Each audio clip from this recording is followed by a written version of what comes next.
Lecture 82 start करते हैं जी। Kaif 1 FAR 1 का प्लीज बेटा बस कर दें। अच्छा जी, कैश फ्लो के कुछ MCQs थे। 30 से ऑनवर्ड्स, 30 तक कोई मसला है तो भी पूछ सकते हैं।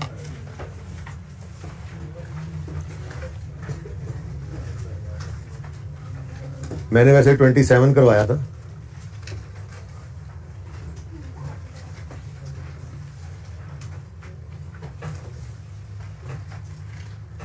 और गालिबन 104 निकला था, बी ऑप्शन था। 28 बहुत आसान है, पता नहीं दूसरी क्लास में बच्चों ने पूछा था, पहले देख लेते हैं। यार ये सैलरीज एंड वेजेस का लेजर बनाना है, सिंपल। मतलब चलो यार, पेज नंबर बताओ इस दीवाने को। Page 627।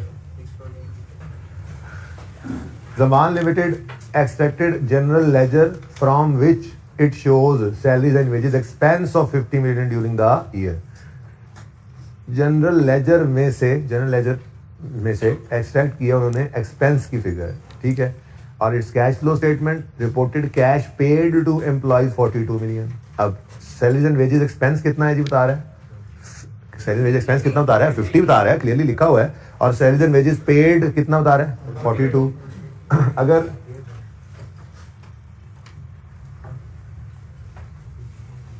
Salaries and wages expense का आप लेजर बनाएं, जैसे आप एक्रूवल प्रीपेमेंट में बनाते हैं, जैसे सिखाया आपको, ठीक है। तो इसके अंदर एक्सपेंस है ना, एक्सपेंस कैश की फिगर किस तरफ आती है, एक्सपेंस डेबिट कैश क्रेडिट। और एक्सपेंस की फिगर जो प्रॉफिट एंड लॉस वाली है वो सैलरीज एंड वेजेस एक्सपेंस तो क्रेडिट साइड से आती है। आज सवाल में उसने हमें यही दो बातें बताई पहले कि सैलरीज एंड वेजेस एक्सपेंस जो कि जनरल लेजर से एक्सट्रैक्ट किया, जो कि ट्रायल में जाती है फिगर, ठीक है। एक्सपेंस के लेजर ट्रायल में जाता है, ट्रायल की फिगर समझ लो, ठीक है। वो 50 है। और कैश पे कितना किया जी, 42। Opening balance of accrued salaries and wages, salaries and wages expense है, एक्रूड इसके साथ लगा हुआ है तो पेबल है। तो ओपनिंग पेबल उसने बताया कितना है, 3.6। अब कहता है what is the closing balance, balancing figure निकल आएगी कितनी, ये एमसीक्यू था, पता नहीं क्या था इसमें मसला। सही है, क्या मसला था इसमें। अच्छा जी 28। अच्छा और 30 तक कोई मसला है, चले फिर 31।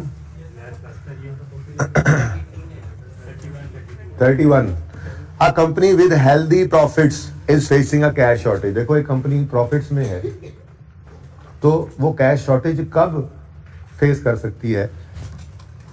कैश शॉर्टेज का मतलब है कैश की कमी। पहले ऑप्शन में कहता है डिलेइंग पेमेंट्स टू क्रेडिटर्स, अगर हम पेमेंट क्रेडिटर्स को डिले कर रहे हैं तो कैश शॉर्टेज तो ना हुई, तो पैसा हमने नहीं पे किया, शॉर्टेज तो तब हो जब ज्यादा जल्दी पे करने, बात समझ लो। अगर हम पेमेंट टू क्रेडिटर्स डिले कर रहे हैं तो कैश शॉर्टेज तो नहीं हो सकती, ये ऑप्शन तो नहीं है। फिर shortening the credit period granted to debtors, debtors ने जो पैसे देने थे उनको मिसाल के तौर पे महीने का टाइम जो दिया होता है उसको कम करके 15 कर लिया, तो पैसे जल्दी आने से कैश शॉर्टेज होगी या सरप्लस में जाएंगे, मतलब दूसरे केस में भी कैश शॉर्टेज नहीं हो सकती। अब रह गए दो, increase in dividend propose bye directors और रीसेंट एक्विजिशन ऑफ मशीनरी।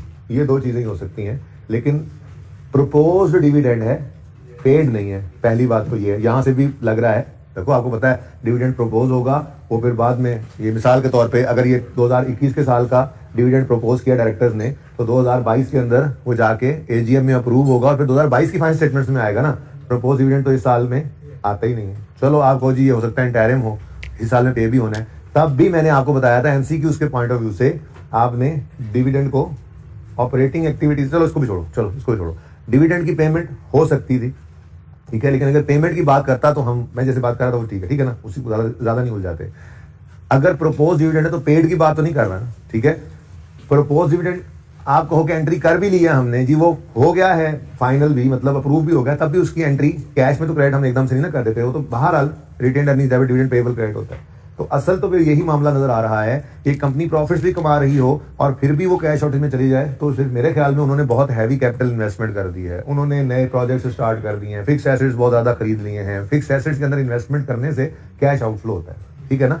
तो प्रॉफिट मेकिंग कंपनी जो है वो कैश, एक और बात भी है ना, डायरेक्टर जो डिविडेंड प्रपोज करते हैं वो प्रॉफिट्स की बुनियाद पर, प्रॉफिट्स को देख के कर रहे होते हैं। तो ऐसे नहीं होता कि 100 का प्रॉफिट आए तो 150 का डिविडेंड जो है वो प्रपोज कर देंगे, 100 का प्रॉफिट आए तो 10 रुपए बांट रहे होते हैं। तो कोई इतनी ज्यादा बात नहीं होती है कि कैश शॉर्टेज में ही चले जाए।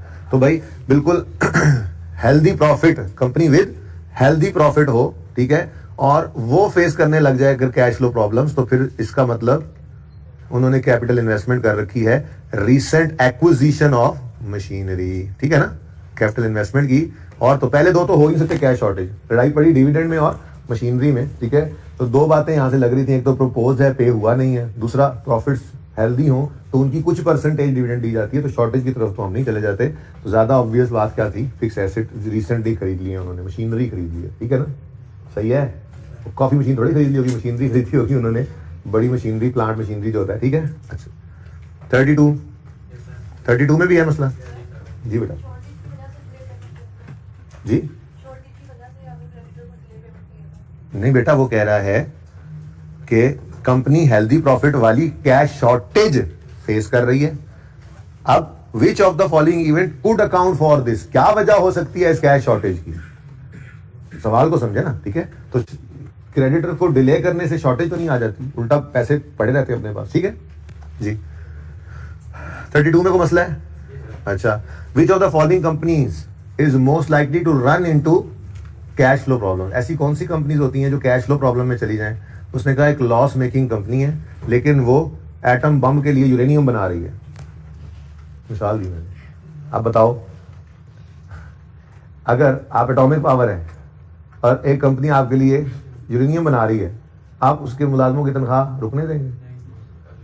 गवर्नमेंट के लिए वाइटल कंपोनेंट बनाने वाली ऑर्गेनाइजेशन चाहे लॉस में भी है, कैश फ्लो प्रॉब्लम उसको नहीं आ सकता, ठीक है ना, बात समझ रहे हो।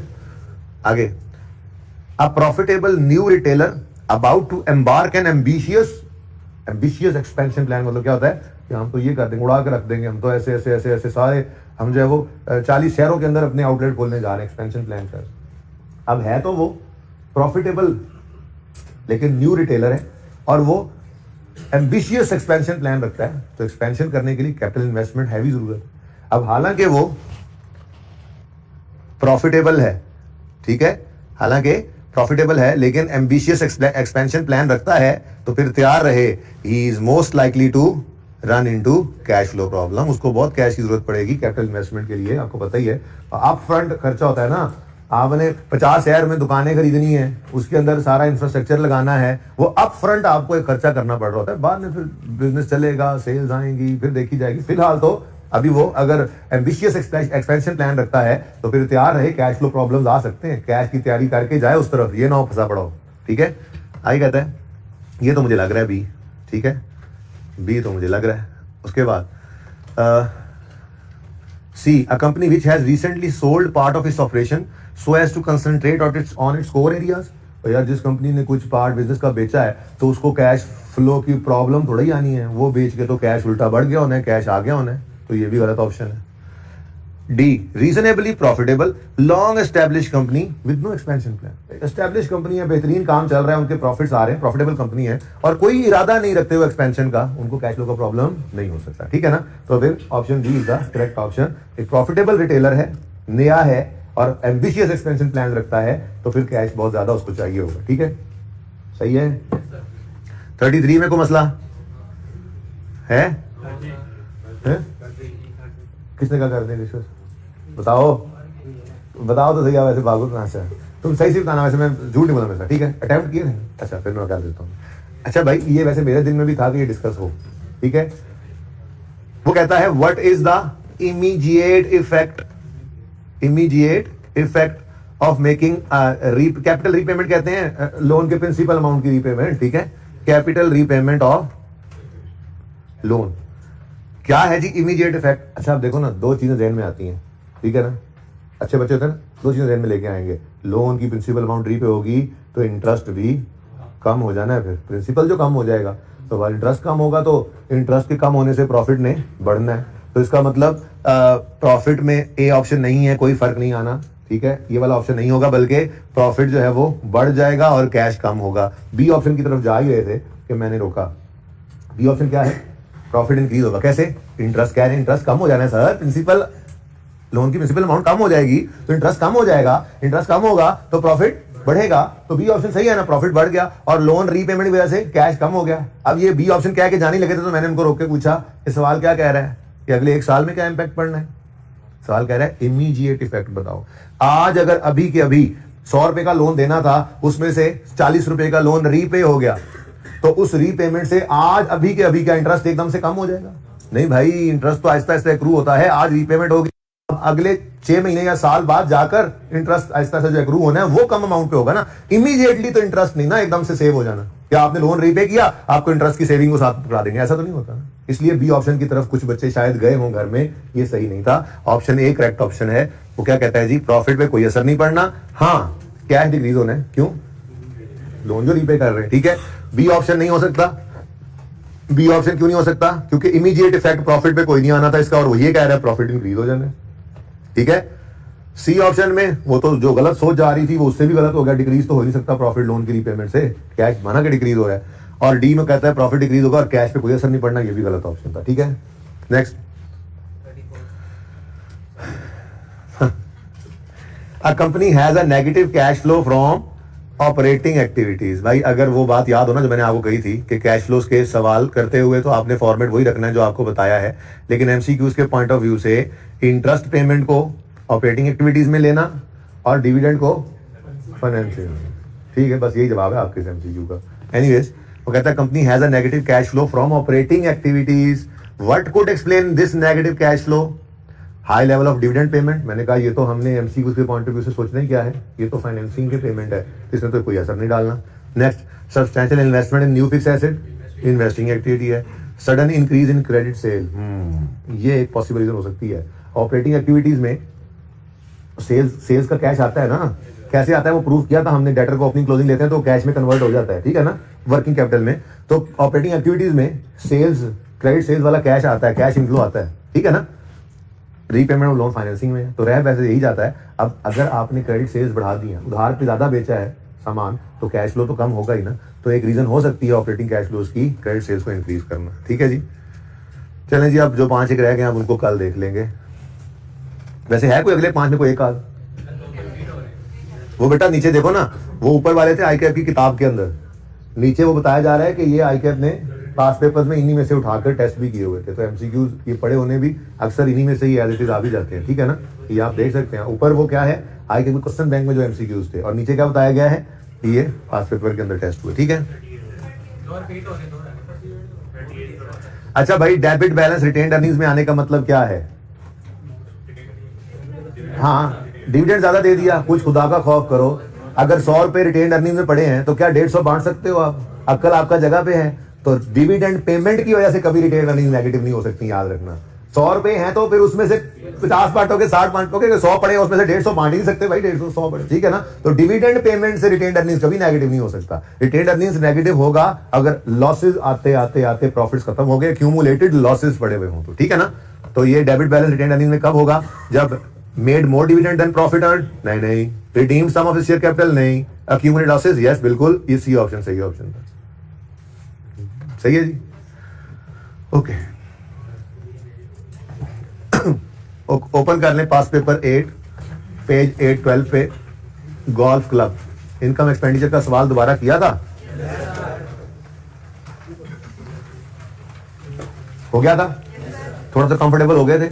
अभी तो एक सवाल किया है, अभी मैंने खुद आपको क्लास में 4 एक सवाल और कम से कम आज इसके अलावा भी 3 से 4 3 एक सवाल तो मैं खुद करवाऊंगा, और फिर को 5-6 सवाल आप भी करेंगे, तो इंशाल्लाह मजीद कंफर्टेबल ही होंगे। बस अब हमने ये करना है कि हर रोज एक एक नई चीज ऐड करते जाना है कॉन्सेप्ट्स के अंदर जो सवाल के अंदर यूज होती है, ठीक है ना। बेसिक हमारी फाउंडेशन बन चुकी है, इनकम एक्सपेंडिचर का सवाल कैसे करते हैं, हर सवाल ऐसे ही शुरू करेंगे। फॉर्मेट बनाएंगे, इनकम एक्सपेंडिचर का मुश्किल वाला फॉर्मेट पहले बनाएंगे, इनकम लिखेंगे, एक्सपेंस लिखेंगे, सवा खाली, और बैलेंस शीट का फॉर्मेट बनाएंगे, ओपनिंग फंड प्लस सरप्लस लिख लेंगे, बाद में डेफिसिट आ गया तो कोई बात नहीं, स्लैश डाल के डेफिसिट लिख लेना, ठीक है। लायबिलिटीज की हेडिंग और फिर एसेट्स की हेडिंग, बैलेंस शीट का फॉर्मेट खत्म। अगर ट्रेडिंग एक्टिविटी है, कभी भी इनकम एक्सपेंडिचर का पार्ट ना बनाना, उसको अगर रिक्वायरमेंट अलग से मांग ले तो रिक्वायरमेंट का नंबर देकर वो लिख देना, trading activity sale less cost of sale GP वाली। और अगर रिक्वायरमेंट ना कहे अलग से तो वर्किंग 1 उसे बना लेना। इनकम एक्सपेंडिचर का कभी पार्ट नहीं बनाना, अलग से ट्रेडिंग एक्टिविटी को कैलकुलेट करके प्रॉफिट हो तो इनकम में लिख देना, लॉस हो तो एक्सपेंसेस में, और आगे तो वही वर्किंग्स जिन के ओपनिंग क्लोजिंग नजर आ रहे हैं उनके लेजर्स ओपन कर लेंगे। ठीक है, हर सवाल हम ऐसे ही करेंगे अब इंशाल्लाह। ठीक है, आज का सवाल थोड़ा सा लेंथी है, लेकिन आप देखेंगे सब कुछ वैसे ही रिपीट होना है, बस एक दो नए कॉन्सेप्ट्स आएंगे, वो भी मैं आपको बता देता हूँ। ठीक है, वैसे जरा गो थ्रू कर लेते हैं चलो सवाल को। Treasurer of a golf club, please page पे पहुंच गए हैं। Treasurer of a golf club has produce following receipt and payment account. चलो ये शुक्र है आज पे रिसीट पेमेंट है, हो सकता है कल को सवाल शुरू हो जाए जिनमें कैश अलग बैंक अलग हो। ठीक है, एक टॉपिक होता था सिंगल एंट्री का, वो और ये मिलते जुलते ही हैं, वो खत्म हो गया, ये अभी भी मौजूद है। एनीवेज, जो हमने कल काम किया वही सिंगल एंट्री में भी करते थे, उधर ज्यादा मुश्किल होता था, यहाँ आसान है। वो जो हमने एंड पे बैलेंस फिगर निकाली है, तो ये तो हम कैश फ्लो में भी कर रहे थे।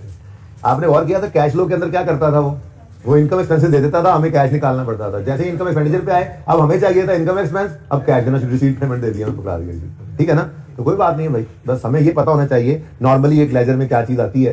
तो अगर अब नॉर्मेलिटी होगी तो सवाल खुद बताएगा। जैसे डेटर है, डेटर के लेजर में क्या होता है, normal opening, sale, credit sale, cash receive from debtors और क्लोजिंग, ये नॉर्मल 4 चीजें हैं। कोई अब नॉर्मेलिटी हो खुद से अज्यूम नहीं करनी। बैड रिटर्न ऑफ है या नहीं है, सवाल बताएगा। डिस्काउंट अलाउड डेटर्स है या नहीं है, सवाल बताएगा। बात समझ गए? तो अब नॉर्मेलिटी हमेशा सवाल बताता है। इन्वेंट्री का लेजर है, 4 नॉर्मल चीजें, opening, purchase, cost of sale, closing. वो जी इन्वेंट्री का नॉर्मल लॉस भी तो हो सकता है भाई, होगा तो सवाल बताएगा। ये एनआरबी लॉस भी तो हो सकता है, वो होगा तो सवाल बताएगा यार। अब नॉर्मेलिटी हमेशा सवाल ने बतानी है, नॉर्मल चीजें आपके सामने जो हो, अगर सवाल ने कोई नॉर्मेलिटी नहीं बताई तो वो नॉर्मल चीज बैलेंस नहीं निकालो। ऐसे ही करते हैं कैश फ्लो के अंदर। एक्यूमुलेशन का अकाउंट हम कहते थे ओपनिंग, क्लोजिंग और एक्सपेंस होता है, और डिस्पोजल की डेफिनेशन निकलती है। तो डिस्पोजल सवाल नहीं बताएगा तो हम ओपनिंग क्लोजिंग का डिफरेंस डेफिनेशन एक्सपेंस ही ले लेते थे बस। ठीक है, चलो पढ़ के देखें इसमें क्या है। वैसे मैंने आपको ये बताया था कि सोर्सेज ऑफ इनकम होते हैं डिफरेंट, ठीक है ना, जिसके अंदर डोनेशंस, इनके ऊपर तफसील से बात करेंगे। आज तो नहीं, आज तो ये सवाल पूरा करेंगे क्योंकि अभी दूसरा सवाल है ना। कल अगर जिस दिन भी सवाल थोड़ा ऐसा हुआ कि जो 1 घंटे में होगा तो 20 मिनट डोनेशन पे बात कर लेंगे।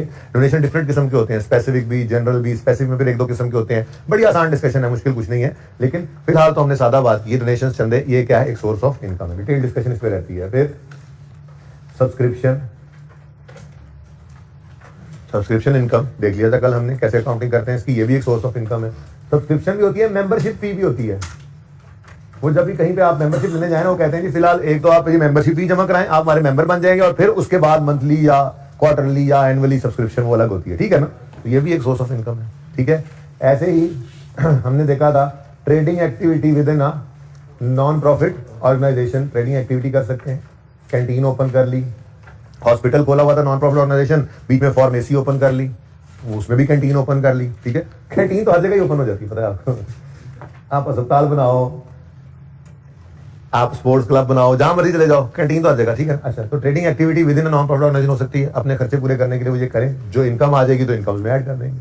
इससे घर इसको भी लेके नहीं जाते स्पॉन्सर्स या ट्रस्टीज, ये भी इससे आने वाली कमाई भी इस्तेमाल कहां पे होती है, नॉन प्रॉफिट ऑर्गेनाइजेशन के खर्चों को पूरा करने के लिए। ठीक है, बस वो तो फिर ऐसे चलाते जाएं आगे। लेगेसी इनकम थी वो देख लेंगे, ठीक है ना। अच्छा, अब कभी कभी ऐसा होता है कि कुछ इवेंट्स की भी इनकम आ सकती है। जैसे हमने स्पोर्ट्स क्लब बनाया, तो स्पोर्ट्स क्लब में हमने कहा कि ऐसा करते हैं, एक क्रिकेट मैच करा लेते हैं।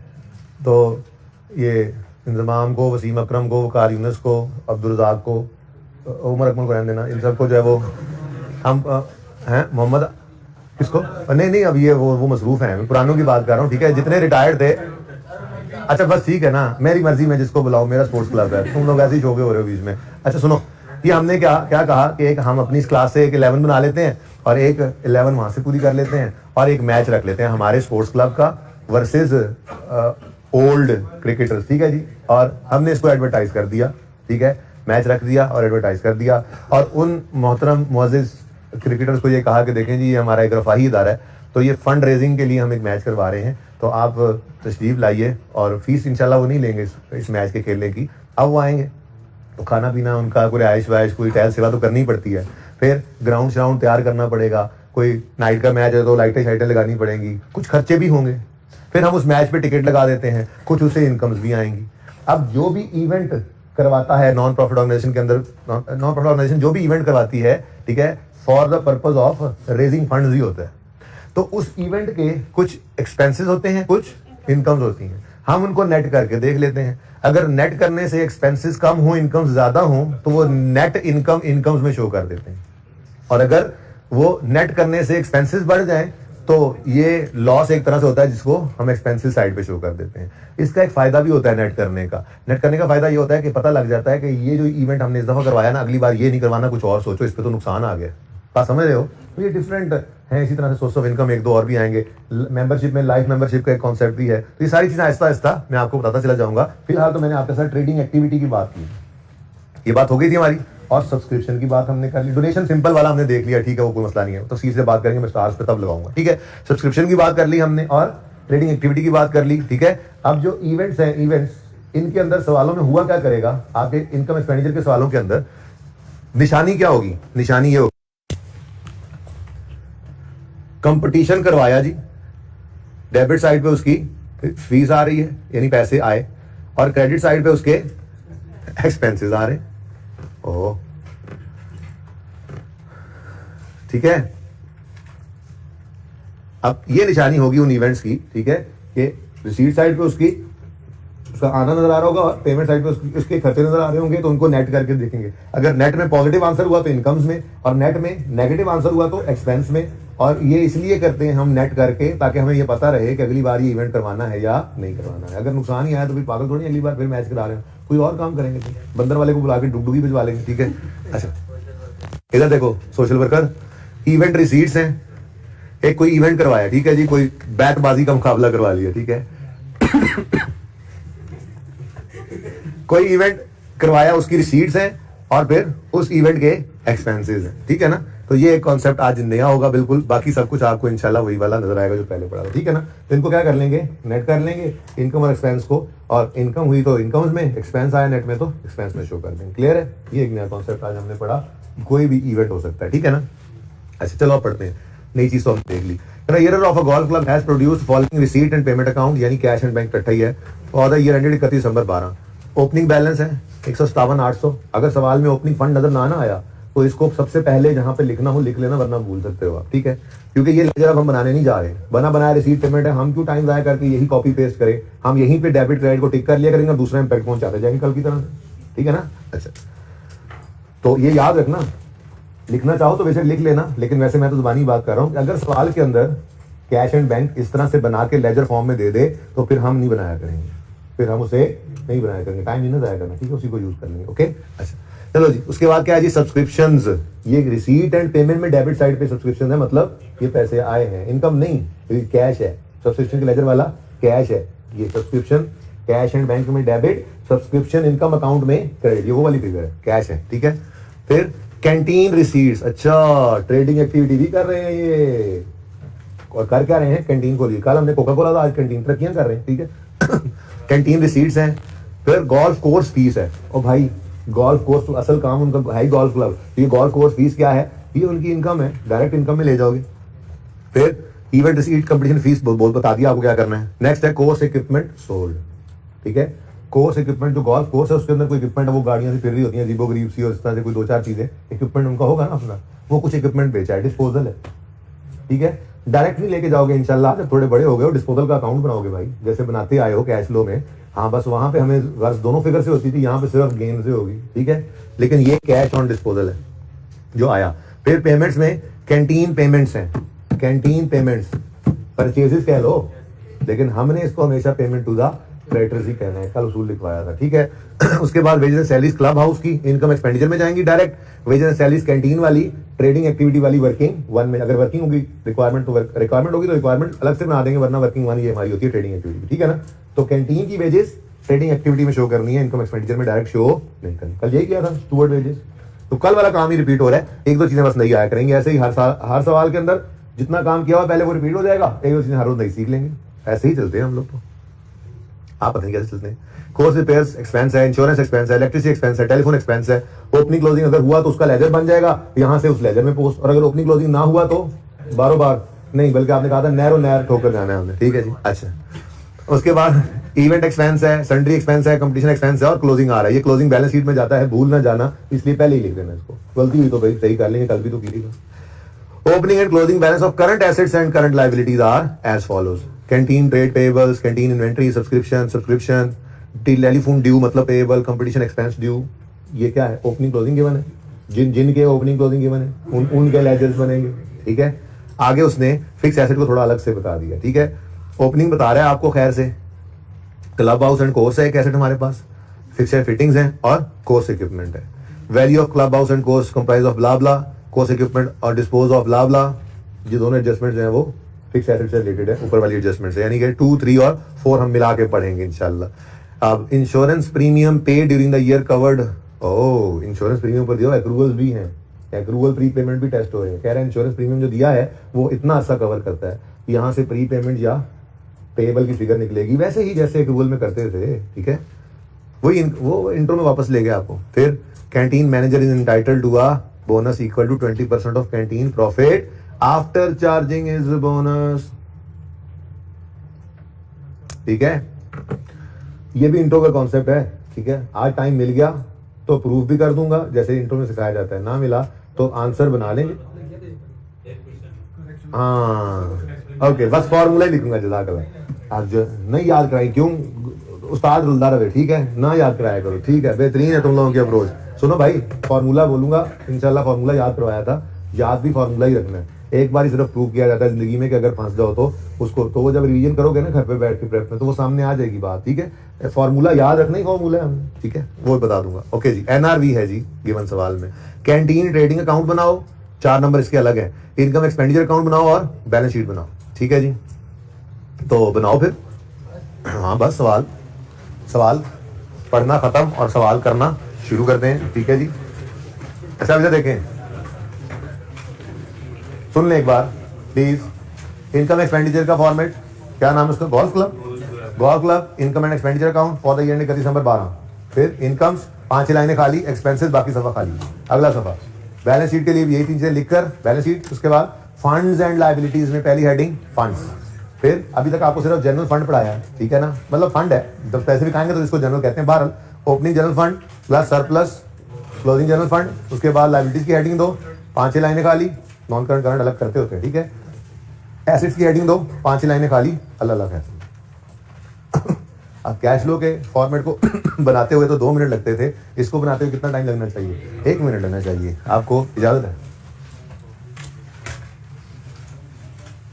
देखो तरतीब एक ही रखते हैं हम, जिस तरह से पहला सवाल करते हैं हम किसी भी टॉपिक का, आखिरी वैसे ही कर रहे होते हैं, ताकि जहन में कभी ये सवाल कोई ये बच्चा ना कहता हो मुझे सुनाई दे यार पता ही नहीं चलता इनकम एक्सपेंडिचर का सवाल है कि शुरू कहाँ से करना है। क्यों नहीं पता चलता? आपको कह सकता है ऐसे कि जी पता ही नहीं चलता कैश फ्लो का सवाल कैसे करते हैं? नहीं, कल कहा था आपने। अच्छा, कौन है तुम्हारा दोस्त? तो बताओ मुझे कौन था वो, कैसे शुरू करते हैं? जरा खड़ा करो ना उसको, जरा निकालें उसको क्लास के बाद। कौन class? Income and expenditure account for the year ended.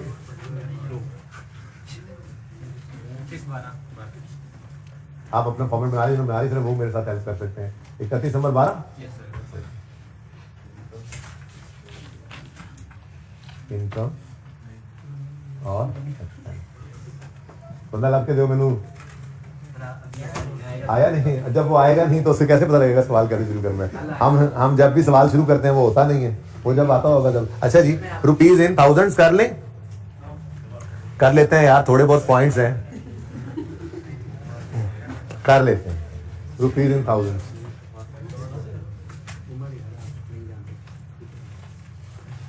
हम नहीं जानते ऐसे किसी बंदे को, सही कहा है। ओके अच्छा जी, golf club balance sheet as on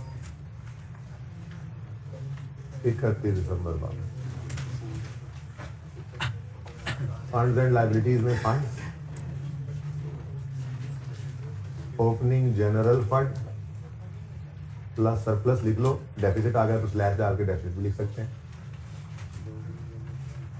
liabilities में तो कोई नॉन करंट लायबिलिटी मुझे नजर नहीं आई, बाहर आगे देख लेंगे। 5 लाइनें इसके लिए खाली छोड़ो, फिर एसेट्स हैं, एसेट्स में नॉन करंट एसेट्स होते हैं और करंट।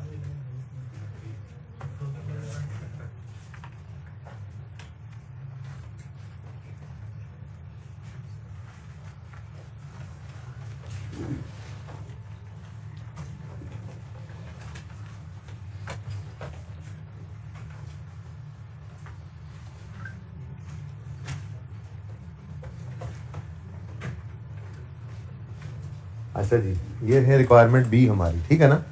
रिक्वायरमेंट बी है इनकम एक्सपेंडिचर अकाउंट भी बनाओ और बैलेंस शीट भी बनाओ। और आज तो सवाल में रिक्वायरमेंट ही बना दी उसने, कैंटीन ट्रेडिंग अकाउंट बनाओ। अलग ही थी कल भी। अच्छा चलो भाई, देखो अलग हो तो रिक्वायरमेंट का नंबर लगा दो, और अगर अलग ना हो और ट्रेडिंग एक्टिविटी हो, कभी भी इसको पार्ट नहीं बनाना, वर्किंग वन ही बना लिया करेंगे, ठीक है। Sale less cost of sale gross profit, दो को लाइनें छोड़ दो, और खर्चा भी आ जाता है, बल्कि नजर भी आया था, कैंटीन वेजेस थी। उसके बाद जनाब वर्किंग वन से काम शुरू करते हैं। यहाँ तक फॉर्मेट है हमारा, सबने बना लिया होगा। अब आ जाएंगे, जिन जिन के ओपनिंग क्लोजिंग हैं उन उनके, अच्छा सही जुमला होता है, क्या होना चाहिए सही जुमला, ये बनता है जिन जिन के ओपनिंग या क्लोजिंग है। क्या होता है, अगर किसी हमारे पास आइटम का सिर्फ ओपनिंग है, क्लोजिंग नहीं है, लेजर उसका भी ओपन कर लो। किसी का ओपनिंग नहीं है, क्लोजिंग है, लेजर उसका भी ओपन कर लो, ठीक है ना। तो सही जुमला तो असल में ये बनता है, कल का दिन यही बताया था, ठीक है ना, कि जिन जिन ओपनिंग या क्लोजिंग है उन उनका लेजर हम ओपन करें, ठीक है। फिलहाल तो ओपनिंग क्लोजिंग दोनों ही है। ये पहले वाला ओपनिंग है कॉलम, दूसरे वाला क्लोजिंग। तो तरतीब से शुरू कर देते हैं। कैंटीन ट्रेड पेबल है, जरा मैं ऐसे क्रेडिटर्स कह दूँ ज़्यादा कंफर्टेबल लगता है। चलो क्रेडिटर्स, कैंटीन जी, ये लाइबिलिटी है ना, तो ओपनिंग क्रेडिट साइड पे आएगा। अच्छा जी, बोले ओपनिंग 71,000 पे कर रहे हैं, लेकिन एक डेसिमल के बाद एक पॉइंट यूज़ कर लेंगे हम, ठीक है, क्योंकि फिगर्स छोटी है ना।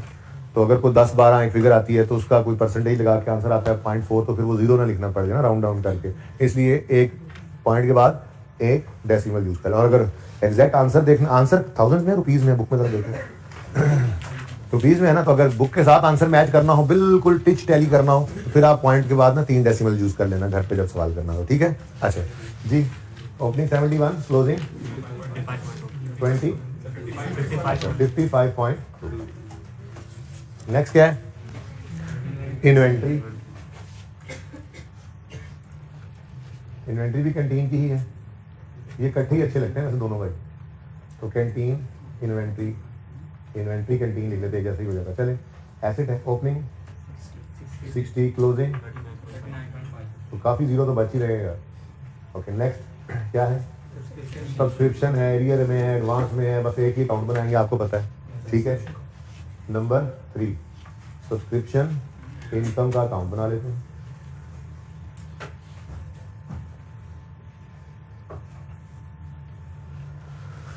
सब्सक्रिप्शन इन एरियर, मैंने कहा था एरियर खतरनाक अल्फाज में से है। एक्सपेंस के साथ लगे तो पेएबल का मतलब देगा, इनकम के साथ लगे तो रिसीवेबल का। सब्सक्रिप्शन क्योंकि इनकम है ना, इनकम पेएबल थोड़ी होती है, इनकम रिसीवेबल हो सकती है, ठीक है ना।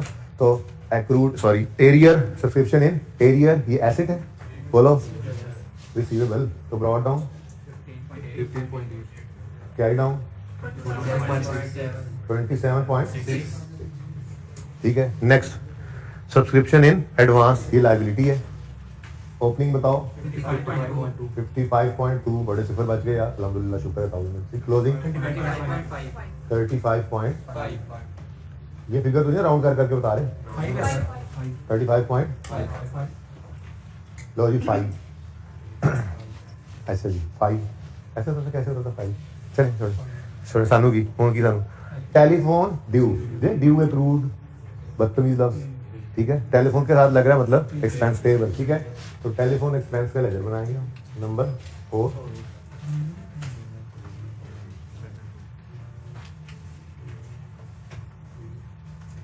एक्सपेंस और ड्यू है, पेएबल है। Opening 3.9, closing 5.9। Next competition expense, मतलब ये जो एक्सपेंस आएगा ना कंपटीशन वाला, ये डायरेक्ट नेट नहीं कर सकेंगे हम, जैसे मैं कह रहा था, ठीक है ना, बल्कि इसको पहले लेजर में फेंकेंगे, ओपनिंग क्लोजिंग से एडजस्ट होगी, क्योंकि कल बताया था ना जिसका लेजर उसे लेजर में फेंकना है, वहां से एक्सपेंस की फिगर निकलेगी, फिर वो ले जाएंगे, नेट कर देंगे, कोई मसला नहीं। लेजर ओपन कर लेते हैं जी। कंपटीशन एक्सपेंस पेएबल, चलो कोई बात नहीं जी। कंपटीशन एक्सपेंस जी पेएबल है, ड्यू पेएबल जी। Opening 3.2, closing 3.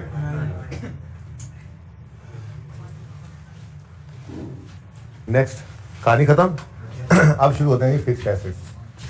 तो फिक्स्ड एसेट्स के भी ओपनिंग तो गिवन है ना, फिर डेप्शन वगैरह भी गिवन है। अब बिल्कुल कैश फ्लो के सवाल की तरह से मुमकिन हो अगर तो इनको अलग अलग रख लिया करेंगे, मतलब बेहतरी है, जरा आसानी हो जाती है। मुमकिन नहीं, अगर डाटा अवेलेबल है अलग अलग तो हम भी अलग अलग अकाउंट्स बनाएंगे, अगर डाटा ना हो अलग अलग अवेलेबल तो हम भी बुक वैल्यू भी बना लेंगे, जैसे हम कैश फ्लो में करते हैं। यानी कि बड़े मिलते जुलते टॉपिक्स हैं ये ना, तरतीब ऐसी ज़हन के अंदर रखी जाती है आपको पढ़ाते हुए। कैश फ्लो पहले करवाया जाता तो ये उसके बाद आ जाता है, कभी ये पहले आ जाए उसके साथ ही कैश फ्लो, क्योंकि इनकी अप्रोच मिलती जुलती है, बस कैश निकाल होते हैं, इधर एक्सपेंस निकालने लग जाते हैं। वो कैश फ्लो इसलिए साथ उधर कर दिया कि वो डिविडेंड वगैरह की बातें होती होती आई थी, चलो साथ ही वो भी निकल गया। तो तरतीब ये लिंक हो रही होते हैं, टॉपिक्स एक जैसे ही होते हैं, तो ये बिल्कुल वैसी ही अप्रोच चल रही है जैसे हम पहले करते आ रहे थे सवाल, ठीक है ना। तो ओपनिंग गिवन है, क्लब हाउस अलग है, जगह ही बना दो यार, 3.9 था। अच्छा जी, अब number 6 club house and course है, एक fix asset CH and C।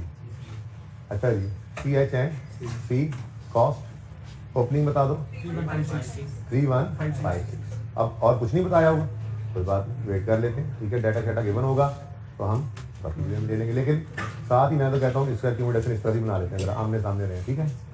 तो accumulated depreciation CH and C जी। ओपनिंग 214.6, क्लोजिंग नहीं, अच्छा चल आ जाएगा, टेंशन नहीं, आ जाएगा। आगे बढ़े, fixtures and fittings number 8, fixtures and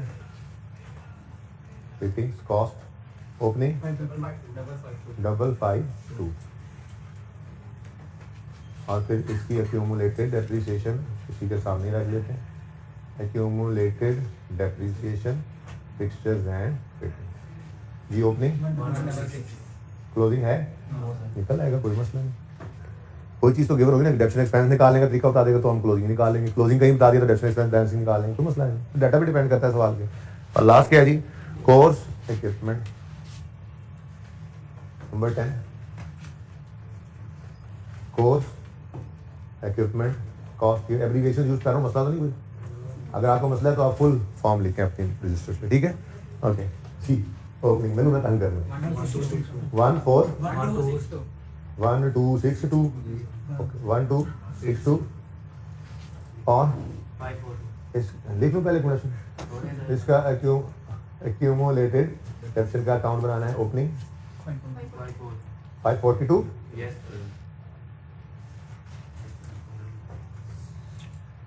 ठीक है जी। तो अभी तक तो 0.1 और 0.2 से हमने सिर्फ डाटा ही उठाया, ठीक है। अब ऐसा करते हैं, दोनों सूरतें हो सकती थी, 3, 4, 5, 6, 7 पहले पढ़ लें, या मैं तो कहता हूँ रिसीट पेमेंट को लिखाते हैं, ठीक है। पहले रिसीट पेमेंट सारा पोस्ट कर लेते हैं, क्या ख्याल है।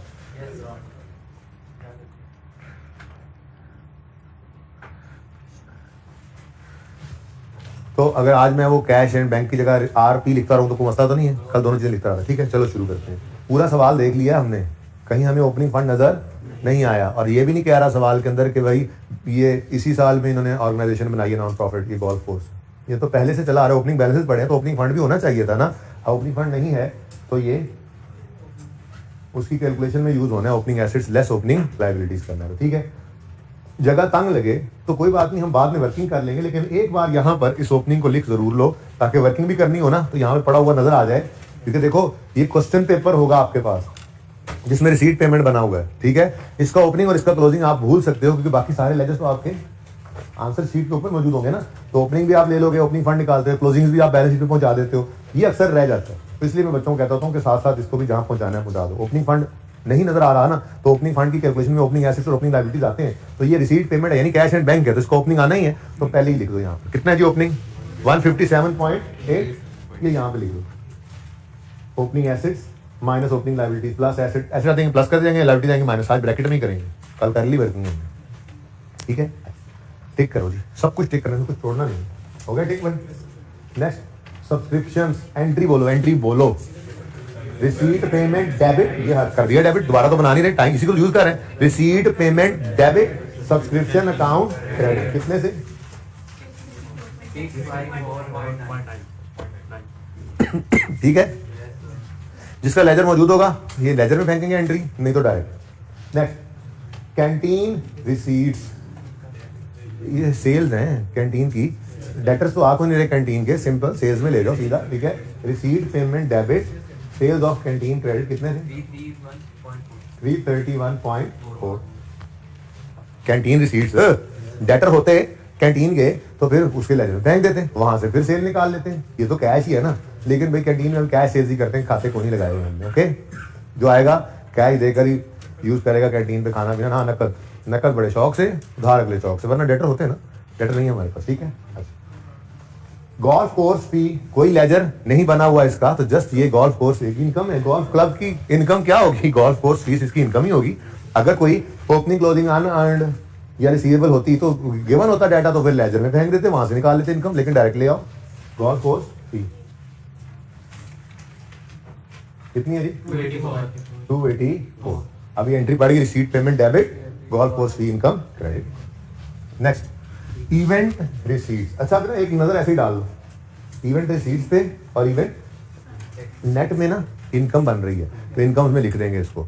अच्छा, अगर खुदा ना खास्ता आप लिख गए और बाद में जैसे लेजर से निकलेगा एक्सपेंस, वो नेगेटिव हो भी जाता है, तो कोई बात नहीं, वहां से एक लाइन लगा के काट देना, उसके एक्सपेंसेस में लिख देना, कोई इतना बड़ा मसला है। भारत इवेंट रिसीट्स, क्योंकि इसके अगेंस्ट एक्सपेंसेस को भी दिखाना है, तो यहां से मैंने सिर्फ इवेंट इनकम लिख लेना है और रिसीट और पेमेंट्स को यहाँ नेट करना है फिर। ठीक है, अच्छा अभी कितनी रिसीट पेमेंट अकाउंट डेबिट कितने से हुआ है?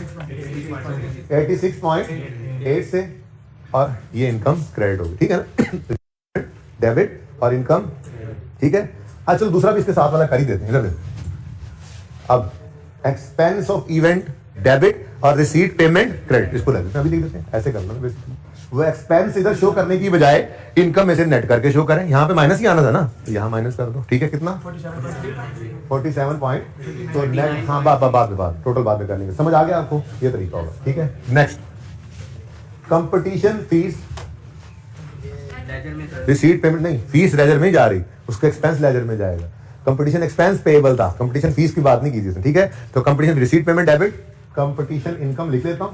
अच्छा, हो सकता है ना कि ये क्या हो जाए, नेगेटिव में आ जाए, क्योंकि अभी लेजर से एक्सपेंस निकलना है, तो फिर अगर ऐसा हो तो यहाँ पे लाइन लगा के इसको नीचे लिख देंगे, कोई मसला नहीं है, परेशान नहीं होना, फिलहाल यहीं पे लिखो। ठीक है, तो competition income 46.6, receipt payment debit, competition income credit. ठीक है, अब चूंकि इसने लेजर में जाना है तो बस मौके पे भेज देंगे इसको लेजर में, अब चलने दो जस्ट। ठीक है, last force equipment sold, disposal का अकाउंट नाउ नंबर 12 वर्किंग कर लो। गेन आ जाए, लॉस आ जाए, उसका पैसे आ जाए, गेन लॉस मतलब एसेट के बिकने के, हम डिस्पोजल अकाउंट में आते हैं, मतलब की चीजें फिर निकल आती हैं। ठीक है, तो डिस्पोजल है किस चीज का? डिस्पोजल है कोर्स इक्विपमेंट का, उस पर कैश आया हुआ ही, receipt payment debit, disposal account credit, कितने से? 19.8, ये लिख लेते हैं भाई, फिर देखेंगे इंशाल्लाह आगे जाकर कि बाकी डाटा भी आएगा, गेन लॉस वगैरह निकल आएंगे। Okay, side M side over, डेट साइड पे आओ, जिनके लेजर हो लेजर में फेंको, जिनके लेजर ना हो कैंटीन पेमेंट, चाहे परचेजेस भी लग रहा है आपको, हमने तो इसका उसूल क्या रखा हुआ है, पेमेंट टू द क्रेडिटर, तो क्रेडिटर डेबिट 213 से, और रिसीट पेमेंट अकाउंट क्रेडिट। ठीक है, next wages and salaries, club house, कोई लेजर है इसका? नहीं। अब क्लब हाउस की है तो डायरेक्ट इनकम एक्सपेंडिचर में जाएंगी। वेजेस एंड सैलरीज कैंटीन की, कोई लेजर है इसका? नहीं है, तो फिर आप डायरेक्ट जाएंगे, लेकिन जाएंगी ट्रेडिंग अकाउंट में। ठीक है, तो 284 wages and salaries club house में डेबिट, इधर क्रेडिट, और वेजेस एंड सैलरीज कैंटीन वाली ट्रेडिंग अकाउंट में डेबिट, और 78.9 से यहाँ पे क्रेडिट। ठीक है, तो wages and salary club house की कितनी है? 280, एक्सपेंस है, expense debit, receipt payment credit. ठीक है जी, और दूसरा क्या है जी? Wages and salaries of canteen, कितनी है? 78.9, ये एक्सपेंस यहाँ पर डेबिट और रिसीट पेमेंट क्रेडिट। रेपिटेशन। और आगे जो काम भी है ना फिक्स एसेट वाला, उसे बहुत ऊंचे लेवल के ऊपर आपने किया हुआ है, 16 में किया हुआ आपने, फिर उसको कैश फ्लो में भी करके आ रहे हो, ठीक है, कोई मसला नहीं होगा इंशाल्लाह। तो वही तो कह रहा था कल आपको, एक आसान टॉपिक खत्म नहीं होता, उससे आसान आगे आ जाता है, पता नहीं कहाँ फंस गए, है ना। आसान है ना, अरे तुमको मुश्किल लगा अभी तक टॉपिक तुम्हारे दोस्त के अलावा किसी को? अच्छा जी, कोर्स रिपेयर्स, भाई कोई लेजर नहीं है, कोई लेजर नहीं है, डायरेक्ट एक्सपेंस है। कोर्स है हमारा जो क्लब, ये जो इसका गोल्फ कोर्स है, उसकी रिपेयर का एक घास कहीं खराब हुआ था, वो सही करा दिया, कोई रिपेयर करवा दी, ठीक है। तो कोर्स रिपेयर एक्सपेंस कितना है? 149.9 से एक्सपेंस डेबिट और रिसीट पेमेंट कर रहे हैं, ठीक हो गया जी। अब इंश्योरेंस के बारे में ना एक एडजस्टमेंट कुछ नज़र से गुजरी थी, इसलिए मैं तो कहता हूँ इसको लेजर में ले जाते हैं फिलहाल, हो सकता है कोई इसकी गड़बड़ हो तो चेक कर लेंगे, ठीक है ना। आप नीचे एडजस्टमेंट छुपी हुई है इसलिए जाने तो फिलहाल ये सारे ठीक हो जाए। तो इंश्योरेंस एक्सपेंस का लेजर बना लेते हैं, नंबर 13। कुछ ना निकला भाई लेजर में से तो कोई नहीं, उठा के उधर ले जाएंगे, खैर है। मैं एडजस्टमेंट की तरफ जाना चाह रहा, मैं कहूँगा ठीक कर लें। तो इंश्योरेंस एक्सपेंस का अकाउंट है और ये क्या आ रहा है? रिसीट पेमेंट में कैश नजर आ रही है, कैश पे हो रहा है। तो एक्सपेंस के केस में जो कैश पे होता है तो उसकी एंट्री होती है एक्सपेंस डेबिट कैश क्रेडिट, जो आज रिसीट पेमेंट के नाम से आ रहा है 70।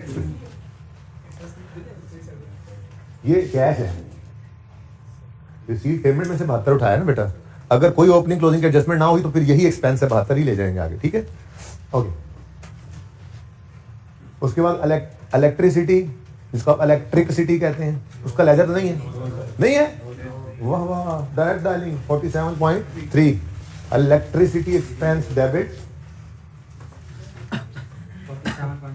47.3 से और रिसीट पेमेंट क्रेडिट, सही है, सिंपल काम है। नेक्स्ट, बस ये लेंथी सवाल थोड़ा सा। टेलीफोन, इसका लेजर मौजूद है, तो टेलीफोन एक्सपेंस डेबिट 19.7 से कितने से? 19.7 और रिसीट पेमेंट यानी कैश क्रेडिट, रिसीट पेमेंट मतलब कैश है, ठीक है ना। नेक्स्ट, इवेंट एक्सपेंस हो गया ऑलरेडी, चलो अच्छा। सन्ड्री एक्सपेंस लेजर कोई नहीं है, डायरेक्ट ले जाओ, पेट्रोल ही बड़ा लग गया है मेरा बारों बार। सन्ड्री एक्सपेंस 15 से डेबिट और रिसीट पेमेंट क्रेडिट, ये 15 है, 15। आमिर भाई एंड पे लेक्चर की तस्वीर लेते होते हैं ना, एंड पे आप सारे लेक्चर को फ्रेम में लगाते होते हैं ना, लगा दिए करें, बच्चे फरमाइश कर रहे थे आपसे, ओके। कंपटीशन एक्सपेंस का लेजर मौजूद है, लेजर में ले जाओ। कंपटीशन एक्सपेंस कितने से? 12.6 से और रिसीट पेमेंट। अच्छा, जब यहाँ से एक्सपेंस निकलेगा ना, उसको डायरेक्ट इधर लेके जाने की बजाय यहाँ पे माइनस शो कर देंगे, ठीक है। हाँ जी, कुछ रह गया? अब ये क्लोजिंग में गलती हुई तो बाद में सही कर लेंगे, अभी इसको माफी नहीं देनी, इसको ले जाओ, जरूर ले जरूर जाओ। क्यों? ये लेजर हमारे क्वेश्चन पेपर पे रह जाना है, तो ये रह ना जाए वहां पे बैलेंस शीट पे जाने से, ठीक है ना, मुफ्त के नंबर ना रह जाए। तो रिसीट पेमेंट को यहाँ पे लाकर हम कैश एंड बैंक लिख लिया करेंगे, ठीक है। कोई नहीं तरतीब की खैर है, पहले debtor creditor, debtor and entry आता है, फिर इसको फिलहाल लिख लें कैश एंड बैंक कर दें, कैश एंड। तो रिसीट पेमेंट क्या होता है? कैश एंड बैंक ही होता है ना। अच्छा, कोई रिसीट पेमेंट भी लिख के यहाँ पे लिख दे, कोई मसला नहीं है, खैर है क्लोजिंग बैलेंस, लेकिन ज्यादा बेटर है 641.6, ठीक, डन। लो जी, सवाल तो सारा गया।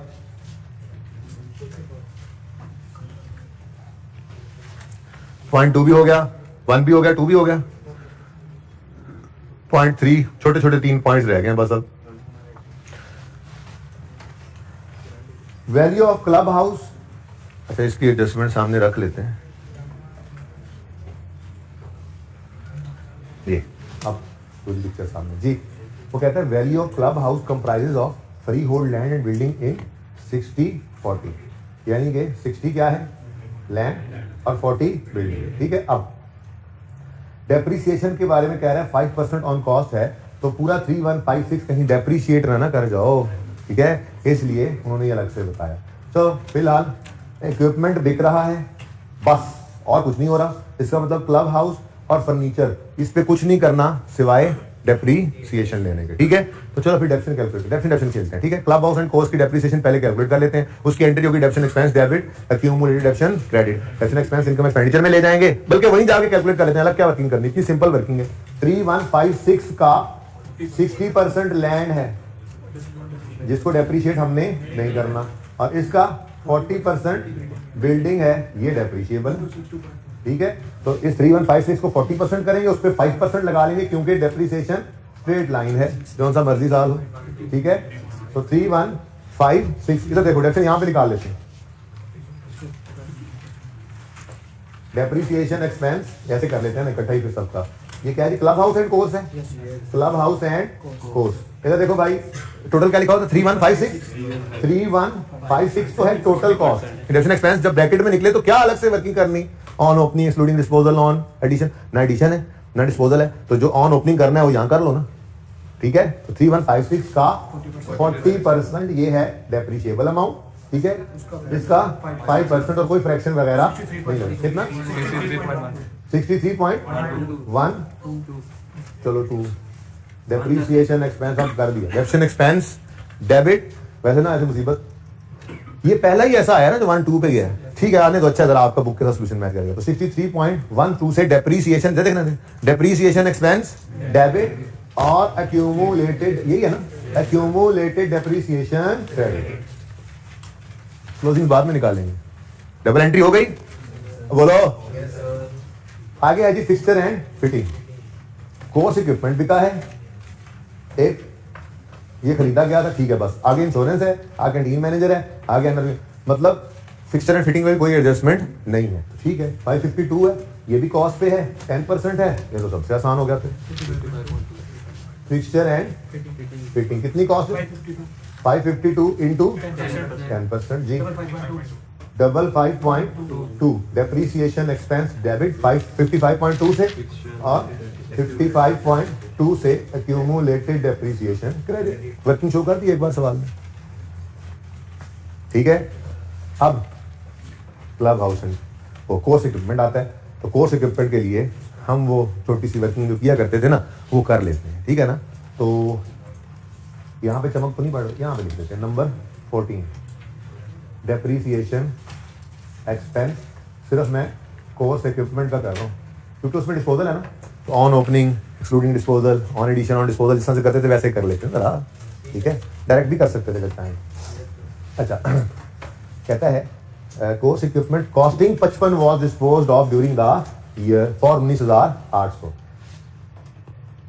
ये डिस्पोजल में कितना फेंको जी, cost 55। Credit equipment, debit disposal, course equipment से आ गया, कॉस्ट आ गई, ठीक है। अब हमें चाहिए इसकी एक्यूमुलेटेड डेप्रिसिएशन, ठीक है। अब वो कहते हैं आगे, the equipment had been purchased on 1 January 2008 और बिग किस दिन रहा है, सॉरी हाँ सही है, बिग किस दिन रहा है। अच्छा वैसे तो उसने कह दिया no depreciation is charge in year of sale, ठीक है। अब इसका मतलब हमारे साल में पूरे साल भी sale during no depreciation is charge in the year of sale. उसने टेंशन खत्म कर दी कि हमारा ये जो साल है, कौन सा साल है, 12 है, इस 12 वाले साल में डेप्रिसिएशन लेनी नहीं है, चाहे वो जिस दिन मर्जी बिका है, चाहे वो जिस दिन मर्जी बिका है। लेकिन अगर ये बात ना भी लिखता तो आपको बचपन से एक असूल याद करवाया हुआ है कि अगर सवाल में एडिशन या डिस्पोजल की डेट मिसिंग हो तो हम साल का पहला दिन अज्यूम करो, साल का पहला दिन अज्यूम करोगे तो फिर इस साल में डेप्रिसिएशन वैसे ही नहीं होना था, ठीक है। चलो अब 1 जनवरी 8 को खरीदा था तो 31 दिसंबर 8, 31 दिसंबर 9, 31 दिसंबर 10, 31 दिसंबर 11, 4 साल गुजार चुका है ये ऐसे, ठीक है। तो मेरे ख्याल में तो इसकी एक्यूमुलेटेड एक्शन यहाँ निकाल लेते हैं, यहाँ जगह है, ठीक है ना, निकलना है। ओह कोर्स इक्विपमेंट यहाँ पर डिस्पोजल के अकाउंट में जो इसकी एक्यूमुलेशन फेंकनी है वो कैसे निकालोगे, इधर देखो 55 है, रेट क्या रेट 55 कॉस्ट है, बोलो स्ट्रेट लाइन मेथड है ना, 55 कॉस्ट है इनटू ये आ गई 1 साल की डेप्रिसिएशन इनटू अभी 4 इयर्स आपको गिनवाए 44, एक्यूमुलेटेड एक्शन डेबिट 44 से और डिस्पोजल अकाउंट क्रेडिट 44, ठीक है। तो माशाल्लाह माशाल्लाह गेन लग रहा है मुझे, गेन आ गया जी बैलेंसिंग। अच्छा भी देखो ये जो पहले किसी जमाने में प्रॉफिट एंड लॉस में जाता था अब इनकम एक्सपेंडिचर में जाता है, सही है ना, सही है। 8.8 वाला चेक कर लो, सही है ये आंसर, गलती तो नहीं है, ठीक है। अच्छा चलें जी, अब इस लेजर चूंकि पूरा हो गया ना तो इसको जो लेजर पूरा हो जाए उसको फिर घर पहुंचाना है, ठीक है ना। तो gain on disposal of course equipment. Working number 12 8.8। ठीक हो गया जी, सही है। चलो अब डेप्शन भी निकाल ही लें फिर। डेप्शन एक्सपेंस निकालना है। ऑन ओपनिंग पता ही है आपको, एक्सक्लूडिंग, वैसे ये भी वहां हो जाना था। ओपनिंग कॉस्ट ऑफ ऑल कितनी है 1262 minus opening cost of disposal 55 into 20% 241 लेकिन मैंने फिर भी आपके सलीके से वर्किंग कर दी। ऑन एडिशन कोई एडिशन था नहीं। ऑन डिस्पोजल हमने तो इस साल डिस्पोजल पे भी प्रोडक्शन नहीं की, यानी कि यही वर्किंग ब्रैकेट में शो करके वहां से ये काम वैसे भी कर सकते थे, ठीक है ना। मैंने कहा उलझे ना जरा, डिस्पोजल आ रहा है तो 241.4। हाँ भाई, डेप्रीसिएशन एक्सपेंस डेबिट 241.4 है। ये जनाब किसकी है जी, कोर्स इक्विपमेंट। क्या वर्किंग कर दी है तो उसका रेफरेंस दे दो, ठीक है। डेप्शन एक्सपेंस डेबिट 241.4 से और accumulation of course equipment credit 241.4। खत्म कहानी। 0.5, ठीक है ना। आसान है, सिर्फ लेंथ ही है बात, ठीक है। समझ नहीं आ रही कुछ, क्या समझ नहीं आ रही तुम्हें? अच्छा ओके जी। एक्रूअल की सिंपल सी एडजस्टमेंट है। The insurance premium paid during the year covers period 1 अक्टूबर 12 से 30 सितंबर 13। हाँ भाई, हमारा साल 31 दिसंबर 12 पे खत्म हो जाना है। और इंश्योरेंस प्रीमियम जो पेड है ड्यूरिंग द ईयर, ऊपर जो देखा था ड्यूरिंग द ईयर, जो ये 72 का पेड नजर आया है, ये पीरियड कवर कर रहा है। हमारा साल खत्म हो रहा है यहाँ पर लेट्स से 31 दिसंबर 12 पर, ठीक है ना। तो जनवरी, फरवरी, मार्च, अप्रैल, मई, जून, जुलाई, अगस्त, जनवरी, फरवरी, मार्च, अप्रैल, मई, जून, जुलाई, अगस्त, सितंबर, 30 सितंबर तक या 30 अक्टूबर तक? 30 सितंबर तक, ठीक है। तो कितने महीने आगे जा रहे हैं? हमारा साल यहाँ एंड हो रहा है। ये 72 हमने अपने साल में पे कर दिया है, लेकिन इसकी रेंज हमारे साल से आगे निकल रही है। कितने महीने आगे? 9 मंथ्स। तो ये 9 मंथ्स फिर पेएबल हुए ना, पेएबल। क्लोजिंग में पेएबल, जाग रहे हो ना। क्लोजिंग में प्रीपेड है, तो क्लोजिंग प्रीपेड, ठीक है। सॉरी माय मिस्टेक, जान के नहीं किया मैंने, मिस्टेक हुई। ओके, क्लोजिंग प्रीपेड है। अब देखो सवाल खामोश हो ना, तो नॉर्मल यही होता है कि एनुअल, और वैसे भी वो खामोश, इतना खामोश भी नहीं हो। क्या कह रहे हैं कि वो 1 अक्टूबर 12 से 30 सितंबर 13 तक का पीरियड कवर कर रहा है। तो मतलब ये 72 रुपए जो हैं ये फिर सालाना ही होंगे ना। शायद पहली बार इस दफा इंश्योरेंस ली होगी, तभी ओपनिंग में कुछ नहीं आ रहा था, ठीक है। तो वो खुद कह रहे हैं जो 72 है ये 12 महीने कवर करता है, जिसमें से 9 महीने हमारे साल से बाहर है। तो ये 72 12 महीनों का है, 9 का प्रीपेड है। अच्छा, अब ओपनिंग में प्रीपेड कोई था नहीं, तो opening cash, closing 18, insurance expense balancing figure कितनी आ गई? 18, ठीक है। ये कहाँ? अच्छा दिया हुआ है, गुड, फिर तो सही हो गया। The premium for the previous year amounted to 48। अब premium for the previous year दे रहा है, ये ओपनिंग प्रीपेड नहीं दे रहा, ठीक है। तो ये ओपनिंग प्रीपेड भी निकाल 70 को नीचे देना भाई, रिसीव पेमेंट यानी कैश 72। अच्छा भाई, मैंने आगे देखा नहीं था। वो कह रहा है जी ओपनिंग में भी प्रीपेड बनता है, क्यों? क्योंकि पॉलिसी की शक्ल ही ऐसी नजर आ रही है। ये 1 अक्टूबर से शुरू होती है, 30 सितंबर पे जाती है। और फिर पिछले साल को उसने प्रीपेड नहीं बताया, प्रीपेड होता तो ओपनिंग बैलेंस में आना जाता ओपनिंग प्रीपेड। वो कह रहे हैं पिछले साल का प्रीमियम कितना था? 48। अब साल का था 48 डिवाइडेड बाय 12 इंटू, अब पिछले साल के एंड पे भी ऐसे ही 9 महीने प्रीपेड रहे होंगे, बोलो 36। तो बैलेंसिंग क्या आ गई?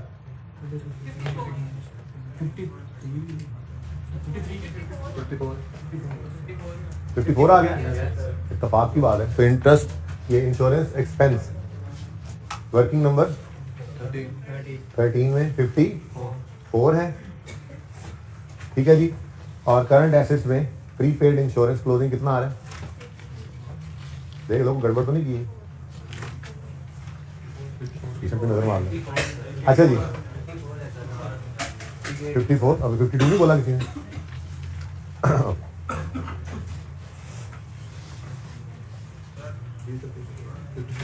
दोनों तरफ एक्सपेंस में भी सही है जी। चलें आगे। सवाल खत्म हुआ चाहता है बस। यार ये देखो ना, ये इस साल जो 72 पे किया है, तो वो समझाने के लिए पहले भी समझाना पड़ना, सुन लो। अक्टूबर, नवंबर, दिसंबर, इस साल को इस वक्त पेमेंट की है और ये 12 महीने यकम अक्टूबर से शुरू होकर 30 सितंबर तक जाते हैं।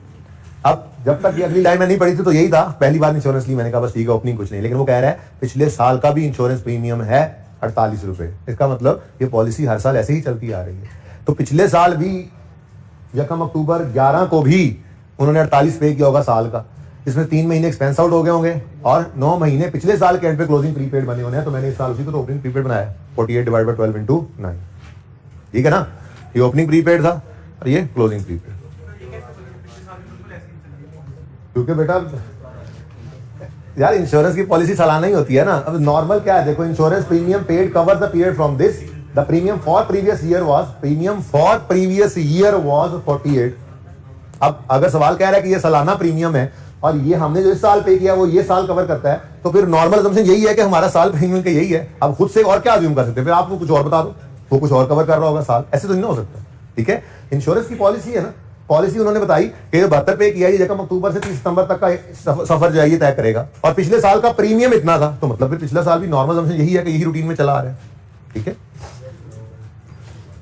Canteen manager is entitled to a bonus equal to 20% of canteen profits after charging the bonus. Okay, तो यहाँ पे पहले निकलेगा जीपी, उसके बाद जरा स्मार्ट होकर इसको लिखना पड़ेगा 78.9 था ना, ठीक है जी। उसके बाद नेट प्रॉफिट कह लें, लेकिन बिफोर बोनस आएगा, फिर बोनस आएगा, ठीक है ना, और फिर नेट प्रॉफिट आफ्टर बोनस आएगा। ओके, जिसको हम ले जाएंगे इनकम, गुजारा कर लेंगे यहाँ। अब ये तो जरा एडजस्टमेंट के लिए रुकना पड़ेगा, उसकी वजह ये है कि अभी नेट प्रॉफिट निकालें तो सही। पहले सेल चलो लिख ली है, कॉस्ट ऑफ सेल निकलेगी, जीपी निकलेगा, फिर उसमें से वेजेस माइनस होंगी तो नेट प्रॉफिट आएगा, उस पर फिर परसेंटेज लगाएंगे ना। तो फिलहाल इसका तो वेट है, ठीक है। आखिरी एडजस्टमेंट बहुत आसान है, NRV of opening inventory was 55।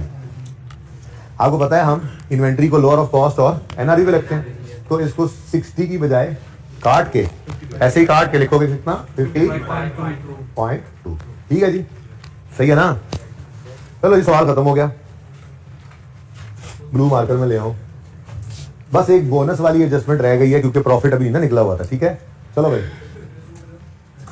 Creditor balance करो, 4 नॉर्मल 197.2। अब क्रेडिटर के लेजर में ये परचेजेज है, ऐसे ही है ना, लेकिन हम परचेज की बजाय इन्वेंट्री का अकाउंट बना रहे हैं, तो इसको काट कर परचेजेस लिख के काटा करो ताकि आपके ज़हन में रहे परचेजेस ये है। क्रेडिटर के लेजर में परचेजेस आती थी, इन्वेंट्री को लिखा क्योंकि इन्वेंट्री का लेजर बना रहे हैं ना, ठीक है, हम बना रहे हैं। ठीक है, तो ये क्या आ गया जी, बैलेंसिंग 197.2 ले आओ, 197.2 ये जी क्रेडिटर से आया, वर्किंग नंबर 1 से। ठीक है, अब इधर से कॉस्ट ऑफ सेल्स बैलेंसिंग आ गई 212. अब इसको फटाफट इधर ले जाओ 212.9। अब जीपी बता दो, ये एडजस्टमेंट पड़का दें, फिर इन तीनों का ना इन तीनों का जो पहुंचाना है ना इधर पहुंचा के फिर दम लेंगे, आगे तब तक नहीं जाएंगे।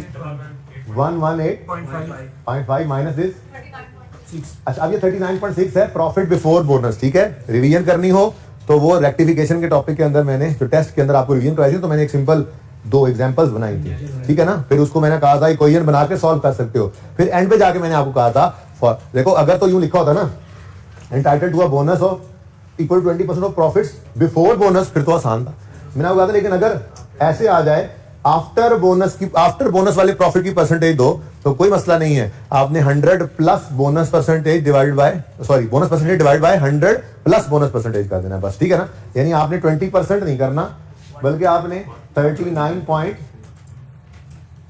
जगह कम है जरा, ये कैंटीन क्रेडिटर का लफ्ज थोड़ा सा क्रेडिटर डालो तो कैंटीन रह जाएगा जी। इधर देखें 39.6 डिवाइडेड बाय, यार ऐसे मुश्किल हो जाएगा, जैसे याद किया वैसे लिख लो। 39.6 को इधर रख लो और 20 डिवाइडेड बाय 100 प्लस 20 कितना आता है 6.6, तो बाकी क्या बच जाता है 33। ठीक हो गया, सही है। अब ये देखो please, entitled to a bonus है, मतलब अभी पे हुआ नहीं, वरना रिसीव पेमेंट नजर आ जाता। ठीक है, इसका मतलब इसकी एंट्री भी डबल कर दो। ये देखो, बोनस एक्सपेंस डेबिट और बोनस पेएबल क्रेडिट। ठीक है जी, कितने से 6.6। अब इन तीनों को वर्किंग जरा पूरा कर लेना। नेट प्रॉफिट 33 आया है, ये 33 ले जाओ यहां पर। प्रॉफिट फ्रॉम कैंटीन या ट्रेडिंग एक्टिविटी भी लिख सकते थे। ठीक है जी, 33। अब ये कौन सा लेजर था जी? क्रेडिटर का था, क्रेडिटर। अब इसमें से इस क्लोजिंग को ना भूल जाओ, इसलिए इसको अभी ले जाओ। क्रेडिटर ऑफ कैंटीन जी 55.2। कैंटीन इन्वेंट्री में से कॉस्ट ऑफ सेल्स ऊपर चला गया था, ये क्लोजिंग 39.5 ना भूल जाओ, इसलिए इसको स्टॉक ऑफ कैंटीन यहां लिख लो। कितना? 39. तो ये काम भाई अब सिंपल सा काम है, बस बैलेंस करते जाओ, बैलेंसेस को पहुंचाते जाओ। ठीक है, ये रिक्वायरमेंट खत्म, क्रेडिटर वाला लेजर खत्म, कैंटीन इन्वेंटरी खत्म, सब्सक्रिप्शन इनकम पे आओ। बिल्कुल इजी है ना, बस एक ही चीज मिसिंग है और वो इनकम एक्सपेंस निकलता आ रहा है। तुम्हें नहीं मुश्किल लग रहा है? तुम्हें खान के बच्चे घर पे सवाल करना था ना कल जाके। अच्छा जी, कोई बात नहीं, ये 3 दफा फिर आज कर लेना, वो वाला भी ये वाला भी। बेहतरीन जी, 686.4। ये क्या है जी? कौन सी इनकम? सब्सक्रिप्शन इनकम, बैलेंसिंग आ गया। ठीक है, तो 680, कोई और इनकम तो नहीं आनी। सब्सक्रिप्शन आगे ध्यान रखिए, सब्सक्रिप्शन इनकम वर्किंग नंबर 3 कितनी जी? 686.4। जिन्होंने बच्चों ने इंट्रो पढ़ी होती है, पता है आपको, ऐसे छोटे मोटे मसले, एक्रूवल, रीपेमेंट, बैलेंसिंग उनको नहीं आते, और जो भगोड़े शगोड़े होते हैं उनको मसले मसाइल आते हैं जी। अच्छा सुने, क्लोजिंग को पकड़ लें। क्लोजिंग ये क्या है? लायबिलिटी, और ये क्या है? एसेट। तो सब्सक्रिप्शन इन एडवांस, क्या लफ्ज़ लिखा होता सवाल में? चलो, ये है subscription in advance 35.5, liability side 35.5, और ये है सब्सक्रिप्शन इन एरियर 27. ये एसेट है।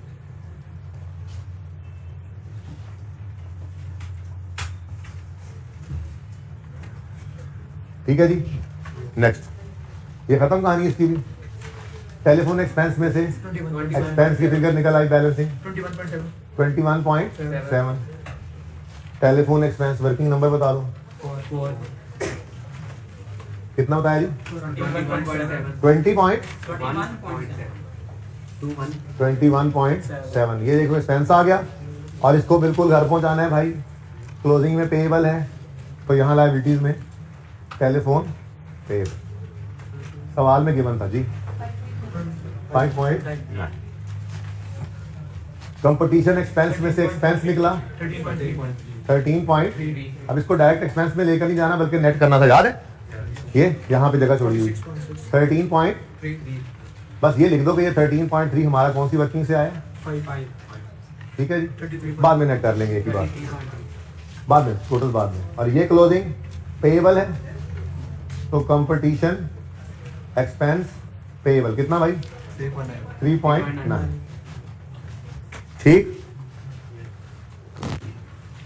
इधर देखो, कुछ भी नहीं करना था, यही ओपनिंग यही क्लोजिंग थे, बस ये। अच्छा देख लो प्लीज, इधर देख लो, सुनो सुनो प्लीज। क्लोजिंग बैलेंसिंग निकल आएगा, ये क्लोजिंग भी बैलेंसिंग निकल आएगा। क्लोजिंग बैलेंसिंग, बोलो क्लोजिंग, ये भी बैलेंसिंग। अब ये 6 बैलेंसेस जाने हैं बैलेंस शीट में नॉन करंट एसेट्स में। ठीक है, तो आप 3 लाइनों में भी लिख सकते हो इसको। Club house and course 3156 minus this, sorry this minus this, फिर fixer and fitting this minus this, फिर course equipment this minus this. हो गया, बुक वैल्यू आ जाएगी, यहाँ पे तीनों बैलेंसेस आ जाएंगे। डन। नेक्स्ट, ये सारे तो हो गए अकाउंट्स। इंश्योरेंस एक्सपेंस ऑलरेडी हो गया या नहीं हुआ? इंश्योरेंस एक्सपेंस 54 चला गया था, और क्लोजिंग भी हो गया था, डबल लाइन नहीं लगाई थी। ठीक है जी, ये भी पुग गया है, तो सब कुछ तो हो चुका है। अब रह जाएगा एंड पे ओपनिंग फंड। उसके लिए लेजर्स मौजूद हैं, जो लेजर में नहीं थी फिगर वो मैंने पहले ही लिख दी, ये जो आप भूल सकते थे। अब तो सारा सवाल आपके सामने है। 71 लायबिलिटी है, 55.2 एसेट है, opening asset liability liability, asset like liability, asset like liability, asset like liability, plus minus plus minus plus minus वहां करो, वर्किंग में करो, आपकी मर्जी, ठीक है। अब इधर देख लो, इसको नेट करके फिगर लिखोगे, इसको नेट करके फिगर लिखोगे और सारे बैलेंसेस मौजूद हैं, यहाँ पे सरप्लस या डेफिसिट आ जाएगा, ठीक है। ये सरप्लस या डेफिसिट यहाँ पर आके ऐड कर दोगे। ओपनिंग फंड आपने अभी कैलकुलेट करना है, मैंने इनसर्कल कर दिया, एसेट्स प्लस लायबिलिटीज माइनस लिखते जाओगे, ठीक है। क्लोजिंग फंड ये सब ऐड, ये 6 फिगर्स यहाँ पे नेट करके 3 लाइनों में आपने लिख दी हुई थी, ये सारे टोटल्स आपके आ जाएंगे इंशाल्लाह। बैलेंस शीट टैली होगी। ये सवाल कर लें, एक सवाल और दे दूं साथ, पास पेपर 3 ये कंप्लीट करना है और पास पेपर 3 सेहत क्लब है। देखो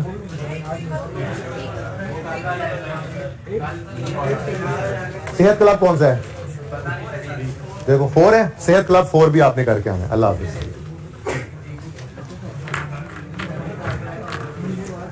वन ऑफ द मुश्किल सवाल था ये, ठीक है जी, बंद कर दें। आओ एक बार लगा दीजिएगा भाई, बैठ जाओ 1 मिनट, उन्हें तो तस्वीर ले दिया करो।